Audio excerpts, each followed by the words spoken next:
mais les barreaux sont costauds encore là. Ah, ça me rappelle la jeunesse. Avant, ces bateaux-là, ils pêchaient la sardine, le maquereau et le thon, avec des filets dérivants. Vous voyez? Et alors, ils débarquaient les filets quand il y avait des trous, tout ça. Ils les montaient avec les charrettes jusque là, vous voyez, par là. Et les femmes, elles remontaient les filets là, les femmes de pêcheurs. Et j'ai été marin à 9 ans. Sur le bateau de mon père. Le premier, c'était le Saint-Louis. Et après? Après, mon père a fait faire un bateau, donc, il s'appelait la Volonté de la Vierge Marie. Eh bien, j'ai commencé pendant les vacances, j'allais à la mer. Et chaque année, j'allais à la mer, chaque année, j'allais à la mer. Et à 9 ans, j'ai voulu quitter l'école, directement à l'école pour prendre la mer. Voilà. J'ai voulu rester mousse. J'ai fait mon travail de mousse, après j'ai eu à 13 ans, j'ai eu l'inscription à l'inscription maritime, j'ai eu le droit d'être inscrit à l'inscription maritime à 13 ans. Jusqu'à 13 ans, je n'étais pas inscrit sur le rôle. Hein. J'étais comme en fraude. Hein. S'il m'arrivait quelque chose ou quoi, le patron était responsable. Et quand mon père était patron. Après, vers 13 ans, alors j'ai eu le droit à avoir la part, comme matelot, parmi les matelots, quoi. Et j'ai eu la part de mousse, qu'on appelle. Voilà. Une demi-part, qui s'appelle. Voilà. Alors, dans le partage des matelots, j'avais droit à la part du mousse, quoi, une demi-part. Voilà. Et plus tard, alors après, quand j'ai eu 17, 18 ans, j'ai eu la part de matelot. Et ma mère, elle me priait de rester davantage à l'école. Moi, je ne voulais pas, je pleurais pour ma mère.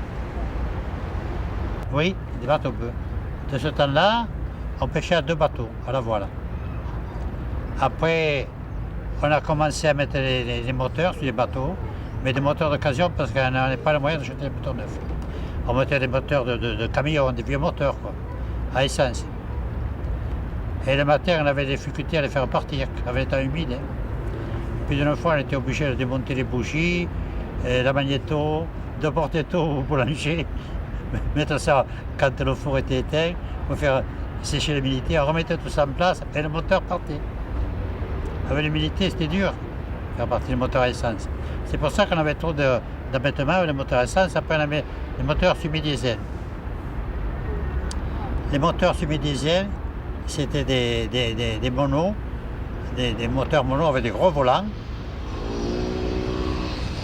Alors, on chauffait la boule d'abord avec une lampe et on lançait le moteur à la main, on le balançait le moteur, à droite, à gauche, à gauche, à droite.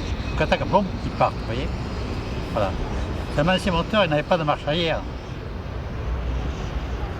Et alors, on avait un repère au volant blanc, il fallait changer.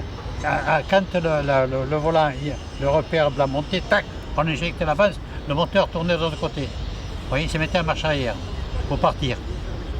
Avec le bateau, il fallait faire marche arrière pour sortir.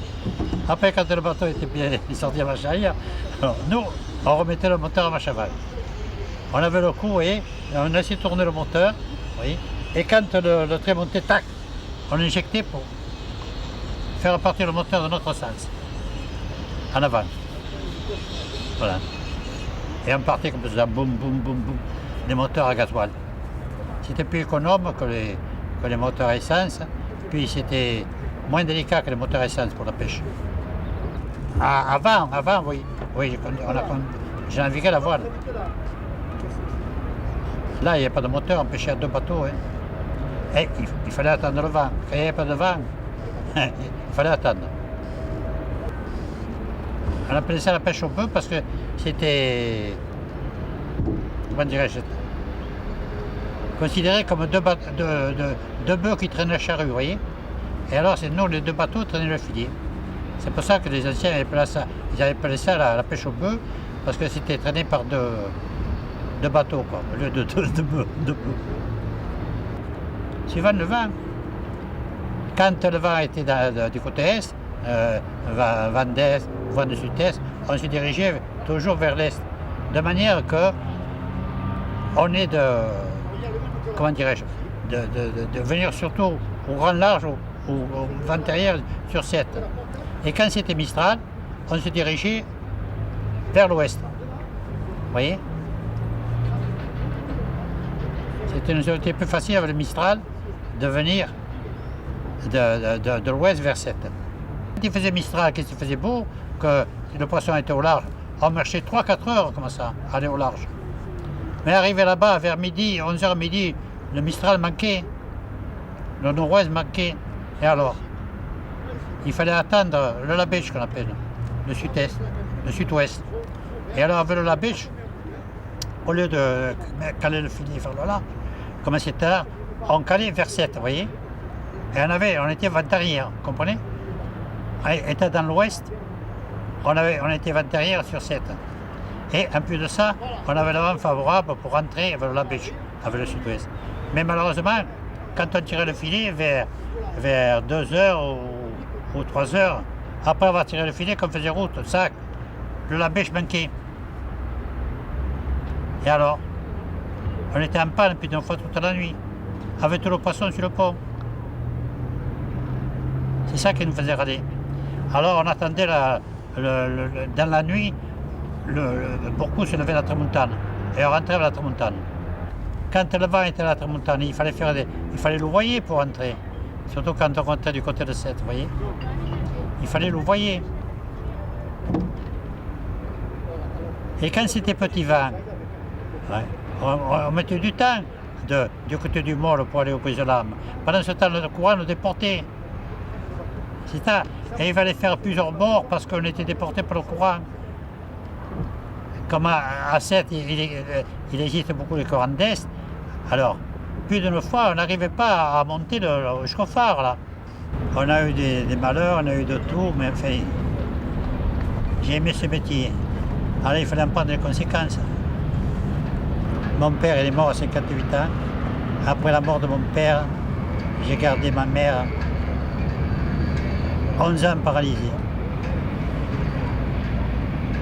Et j'allais à la mer cette année. J'avais le bateau encore. Quand mon père est mort, j'avais le bateau. Après que les Allemands nous ont pris le bateau, tout ça, qu'on a revendu le bateau.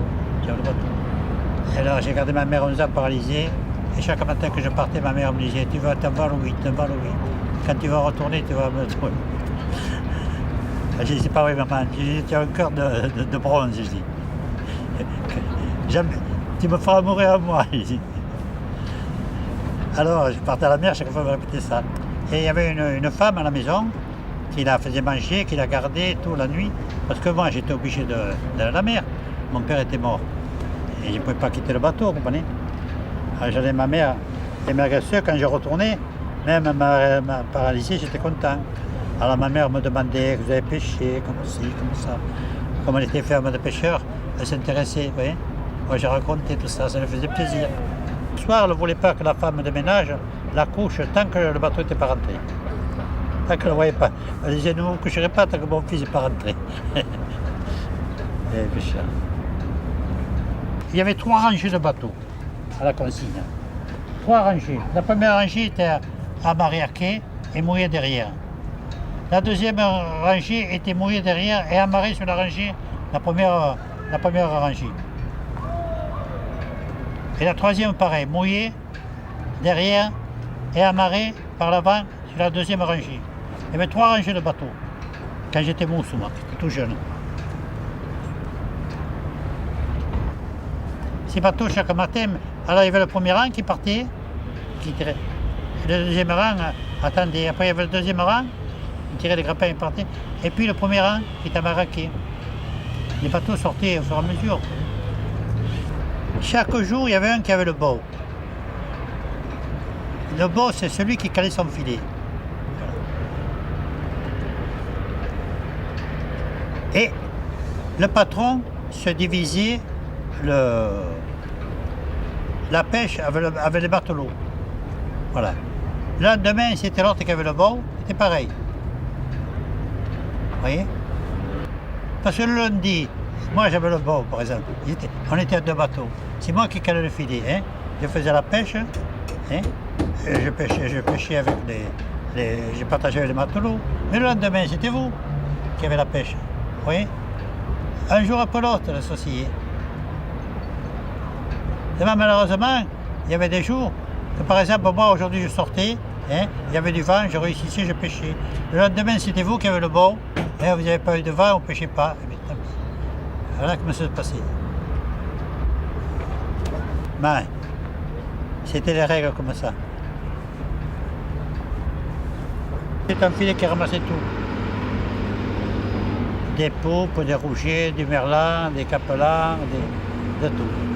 Sauf le poisson bleu, pas beaucoup de poisson bleu. On pêchait le poisson bleu, vous savez quand on traînait le filet comme ça, et qu'il y avait des poissons qui s'emmaillaient, vous voyez, dans le ciel du filet, dans l'eau. Alors les dauphins, ils plongeaient, ils allaient sur le filet, vous voyez, pour ne pas attraper le poisson, ils déchiraient le filet, tout. Vous voyez. Alors il nous faisait pêcher le poisson bleu, il faisait pêcher les sardines.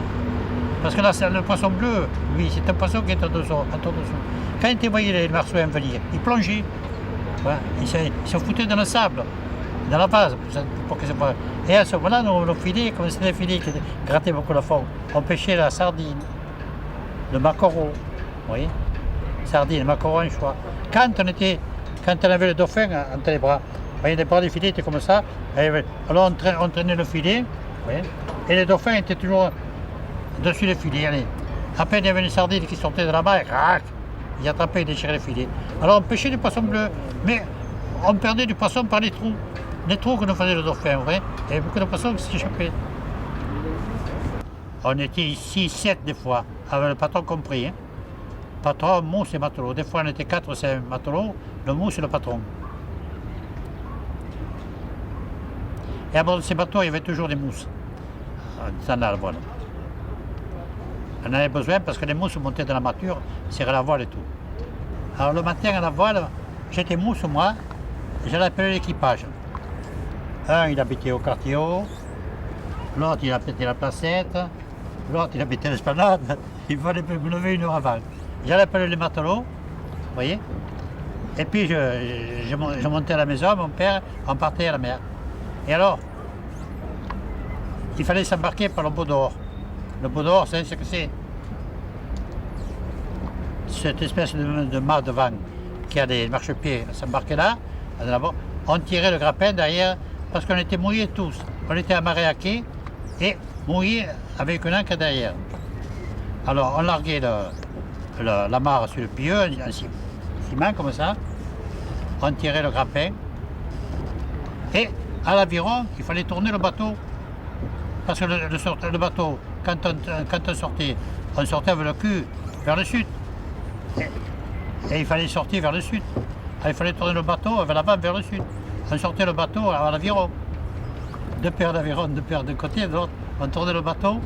Et quand le bateau était en direction de la sortie, moi j'étais là-haut. Et en plein hiver, il fallait que j'attende. Que le patron il disait largue la voile.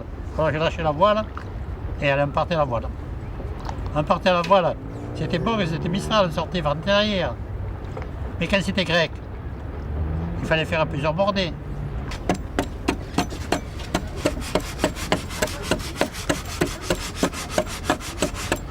Mon père était pêcheur et mon grand-père était pêcheur. Mon grand-père, il a eu des grands malheurs.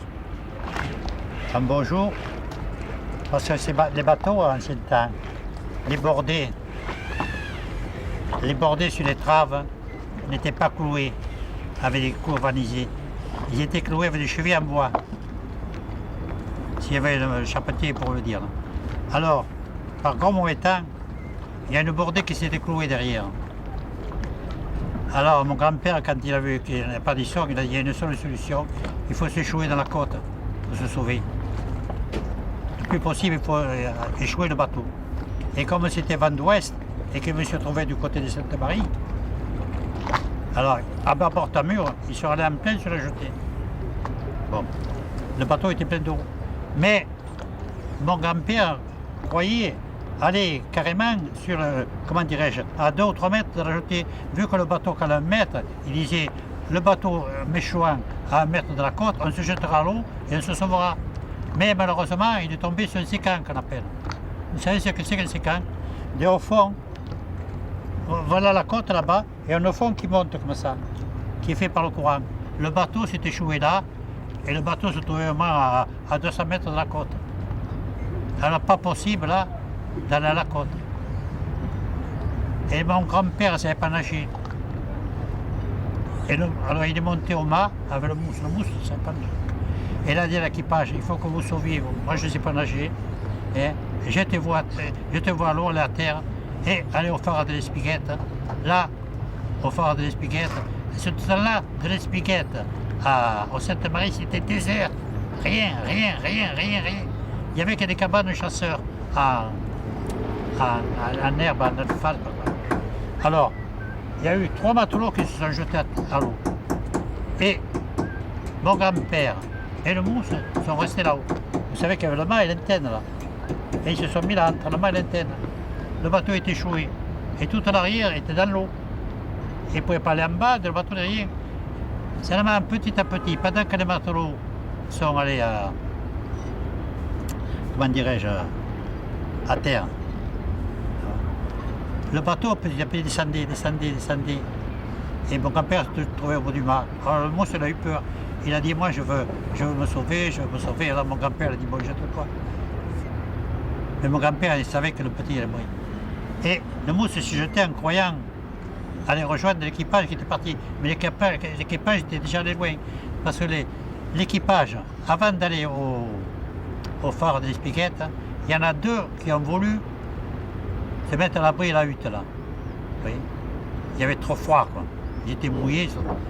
Et alors après, la ramée, quoi, Subra, le dernier des 3, il a dit, il ne faut pas rester là, on va mourir là, il faut marcher, il faut aller à l'Espiguette. Et en sortant, les 3, il y en a 2 qui sont morts. Et il n'y a que la ramée, dans le vieux Subra, que son fils habitait au Souroise, hein, il est arrivé à l'Espiguette. Alors, arrivé à l'Espiguette, il y a 2 bateaux qui sont sortis, les 2 bateaux de Granier. Granier, c'était des vieux pêcheurs. Le propriétaire avait les 2 bateaux. Et ils sont allés au secours de mon grand-père. Mon grand-père était glacé. Il était greffier, il était crispé sur le mât. Et le mousse, il est mort dans l'eau. Et ça lui a fait chaud. Et il était crispé. Il a fallu que les matelots du bateau qui allait sauver mon grand-père montent à la mâture, allaient détendre les membres. Vous voyez? Et ils l'ont amené à Nîmes, à l'hôpital, il est resté au moins à mort à l'hôpital. Voilà, mon grand-père s'est sauvé. Mais il a eu le monstre de mort et 2 matelots. Et grâce à celui-là, dans la ramée, là, on l'appelait la ramée, c'était un surnom, c'était Subra. Grâce à lui, ces 2 bateaux ont pu sortir du Gros-du-Roi pour aller sauver mon grand-père. Sinon, mon grand-père mourrait au bout du mât. J'avais 70 ans quand j'ai arrêté. Et pourquoi vous avez arrêté? Parce que, attendez, j'ai vendu le bateau. Vous voyez, le bateau était vieux, donc on faisait des gros bateaux, hein, avec des gros moteurs, tout. J'avais pas les moyens de faire tout ça. Alors j'ai vendu le bateau et j'ai embarqué comme matelot sur un autre bateau, sur l'Elisabeth, le bateau de Katharina, celui qui est le bureau de tabac là, vous voyez. Il avait un bateau. J'ai embarqué comme matelot. Et j'ai resté là jusqu'à 70 ans. Et à 70 ans, j'étais malade. Alors après, quand j'étais mieux, j'ai voulu reprendre la mer. Le docteur n'a pas voulu. Et c'est là que j'ai quitté la mer. J'ai quitté la mer à 70 ans, que j'étais matelot, après avoir vendu mon bateau. Quand le médecin m'a débarqué, ça m'a fait de la peine. Je suis revenu me débarquer de moi-même, vous voyez. Voilà. Je sentais que j'étais pas bien, mais je sentais que je pouvais aller encore à la mer. Vous voyez. À 70 ans, j'avais encore la volonté d'aller à la mer. Je sentais que je pouvais aller encore à la mer. Je ne dis pas que je serais resté 10 ans de plus, non. Je restais peut-être 1 an ou 2 de plus, vous voyez. Mais de m'avoir débarqué en pleine forme, ça m'a fait mal. On souffrait, on peinait, mais j'aimais ce métier. Voilà.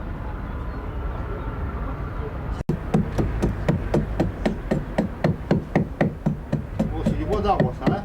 Pour route de Dieu.